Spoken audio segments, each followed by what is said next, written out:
Bapak sidang jemaat yang dikasihi dan diberkati oleh Tuhan. Sebelum kita masuk dalam perenungan kita pada saat ini, mari kita merendahkan diri kita bersatu dalam doa. Mari kita berdoa. Terima kasih Tuhan untuk berkat penyertaan-Mu dalam kehidupan kami. Pada saat ini kami akan bersama merenungkan kebenaran firman Tuhan yang kudus. Diberkati hamba-Mu dan diberkati sidang jemaat-Mu yang mendengarkannya. Agar kami boleh mengerti, mendasarkan firman ini dalam hidup dan kehidupan kami setiap hari. Di dalam anak Yesus Kristus kami bersyukur kepada Tuhan. Amin.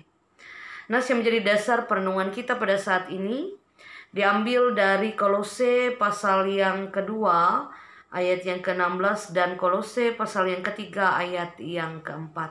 Dengan perikop di sana adalah carilah perkara yang di atas. Ibu bapak sidang jemaat yang dikasihi dan diberkati oleh Tuhan kita Yesus Kristus, kesan yang dapat ditimbulkan oleh suatu ritual ibadah itu dapat menyesatkan jemaat Tuhan. Kesan yang dapat ditimbulkan oleh suatu ritual ibadah dapat menyesatkan jemaat Tuhan. Mengapa? Sebab sekalipun ritual ibadah terlihat begitu mendalam, hal ini tidaklah otomatis berkenan di dalam hati Tuhan. Karena yang paling utama adalah dalam hal ini dari ibadah tersebut adalah pribadi Kristus itu sendiri, bukan ritualnya. Ritual hanya suatu sarana untuk membawa jemaat kepada siapa yang paling utama. Nah, Paulus perlu menasihati jemaat Kolose pada saat itu mengenai hal yang utama dalam ibadah. Karena jemaat pada saat itu telah keliru dalam menempatkan prioritas. Jemaat itu lebih tertarik pada ritual daripada terhadap Yesus Kristus itu sendiri. Nah, Yesus Kristus adalah jemaat. Artinya Yesus Kristus adalah pemilik jemaat tersebut, pemelihara jemaat, dan bahkan sumber hidup utama bagi jemaat pada saat itu. Tanpa Kristus tidak mungkin kita ada pertumbuhan rohani di dalam jemaat. Oleh karena itu, bagaimana mungkin jemaat Kolose bisa mengharapkan sesuatu yang baik di luar Kristus untuk pertumbuhan rohani jemaat? Nah, memang ada berbagai aturan dalam agama, ada aturan mengenai makanan, mengenai minuman, hari raya, bulan baru, bahkan lain sebagainya.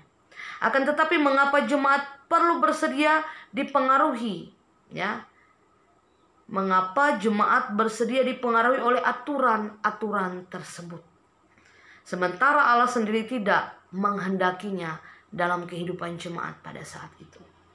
Nah, Paulus menasehatkan agar jemaat Kolose mencari perkara yang di atas, di mana Kristus ada.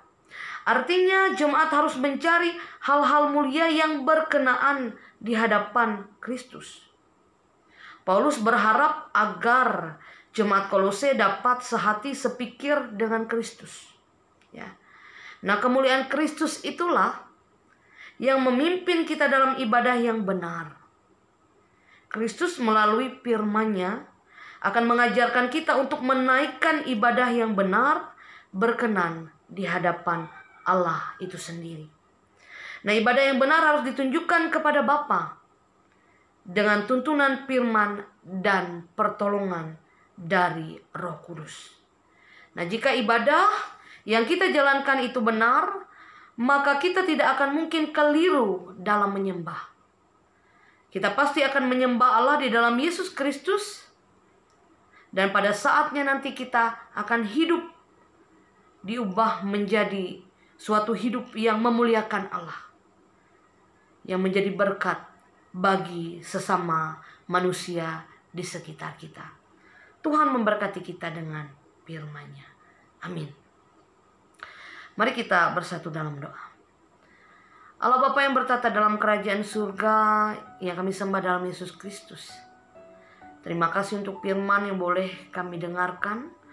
Kiranya firman yang boleh kami dengarkan ini boleh menjadi kekuatan bagi kami untuk dapat memilih yang mana yang paling utama, yang mana yang perlu kami cari terutama dalam hidup dan kehidupan kami. Yesus Kristus adalah sumber kekuatan, sumber berkat dalam hidup dan yang terutama dalam hidup kami. Kiranya kami boleh mengutamakan Engkau senantiasa dalam kami menjalani hidup dan kehidupan kami setiap saat di tengah-tengah dunia ini. Di dalam Anak Yesus Kristus kami berdoa bersyukur kepada Tuhan. Amin.